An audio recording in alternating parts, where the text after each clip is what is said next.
Donc une petite vidéo. Je vais vous montrer donc des paroles de rabbins qui disent qu'il va y avoir un conflit entre Ishmaël et Édom, donc en l'occurrence la communauté musulmane, les musulmans et l'Europe et les chrétiens.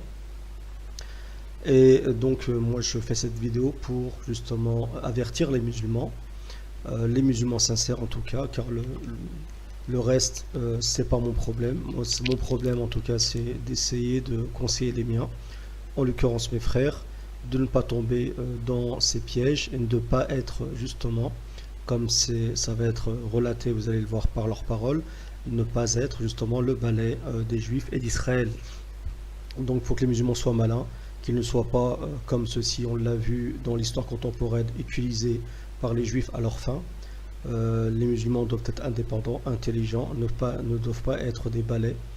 Et ensuite, s'il y a des musulmans qui sont un peu plus stupides, plus idiots, qui ne s'intéressent pas à leur religion, à la politique, c'est leur problème. Si ils doivent être utilisés pour les intérêts d'Israël, ceci ne me concerne pas. Moi, mon problème, c'est d'avertir justement les musulmans sincères de ne pas tomber dans le piège, qu'ils en soient avertis, et aussi de prouver justement aux Juifs qu'ils ont tort dans cette ruse, qui est une ruse machiavélique, où justement en plus ils ne sont pas sincères lorsqu'ils disent que ceci, soi-disant, cette confrontation entre Édom et Ishmaël serait une confrontation naturelle dans l'ordre des choses, alors qu'on sait très bien qu'ils ont une main dedans, et certains événements ont été provoqués justement par leurs mains, par les maçonnistes ou francs-maçons, ce que vous voulez.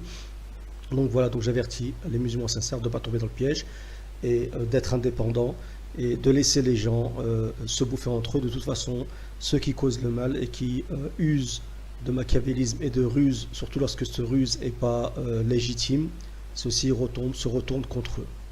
Donc je vous laisse écouter la vidéo.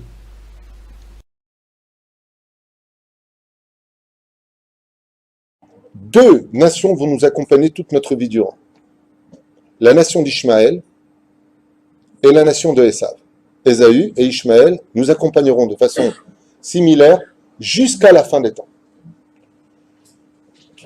Vis-à-vis d'Ishmaël, Ishmaël c'est l'islam aujourd'hui, vous le savez, une religion qui représente Midat Hadin, la rigueur, l'intransigeance, la dureté par excellence, la loi sans libre arbitre, tu ne fais pas, je te tue, je te coupe la main, je te coupe le pied, je te mets un coup de boule, je te vole ce que tu as. On connaît cette religion. La guerre de Gog et Magog, cette fameuse guerre qu'on attend tous, le Chafetz Chaim a dit, ne t'attends pas à voir autre chose que la guerre de l'islam se lever contre Édom. Selon Chafetz Chaim, la guerre de Gog et Magog, c'est que l'islam en Europe se lèvera comme un seul homme et ils ont tout pour réussir. Cette guerre-là, dans le monde dans lequel on vit, elle est nécessaire. Et pourquoi est-ce qu'elle est nécessaire? Parce que l'un va utiliser l'autre. Pour ne pas qu'Israël rentre en guerre, Akadosh Baruch Hu Shtabach Shemolahad, dit le Chafetz Chaim, va provoquer que Ishmaël se lève contre Esav. Donc ce que vous êtes en train de subir en France, en Europe, qui fait tellement peur, ça devrait être pour nous la plus belle nouvelle de notre histoire juive. Enfin, on commence à s'y approcher. Enfin, on commence à réaliser ce que les sages nous avaient prescrit avant. Ce que je vous ai dit tout à l'heure, c'est marqué dans Sanhedrin. Le Mashiach viendra que quand Édom, l'Europe, la chrétienté sera totalement tombée. Donc je vous pose la question, c'est une bonne nouvelle que l'islam envahisse l'Europe? C'est une excellente nouvelle, ça annonce l'envie de Mashiach. Excellente nouvelle. Et que se passe-t-il quand il viendra? La paix régnera enfin dans le monde, les nations déposeront les armes et serviront le peuple d'Israël. Vous allez le payer très cher, les Européens. Mais à un point, vous n'avez même pas notion de quoi on parle. Il n'y aura pas d'holocauste pour vous avec des trains qui vous emmèneront au four crématoire. Ce sera sur place, l'égorgement. C'est marqué aussi dans les livres. Et vous n'aurez pas à fuir. Parce que tout le mal que vous avez fait à Israël, vous le paierez au centuple.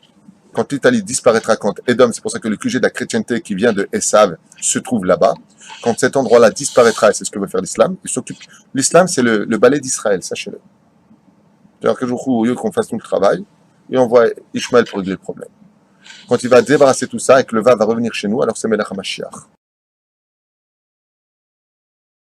Pendant des centaines d'années, Ishmaël a donné cet argument jusqu'à qu'Hachem lui répondit, tant que les Juifs quitteront la terre d'Israël, tu auras le droit d'avoir la terre, et quand ils reviendront, tu devras quitter. Et tous les enfants d'Édom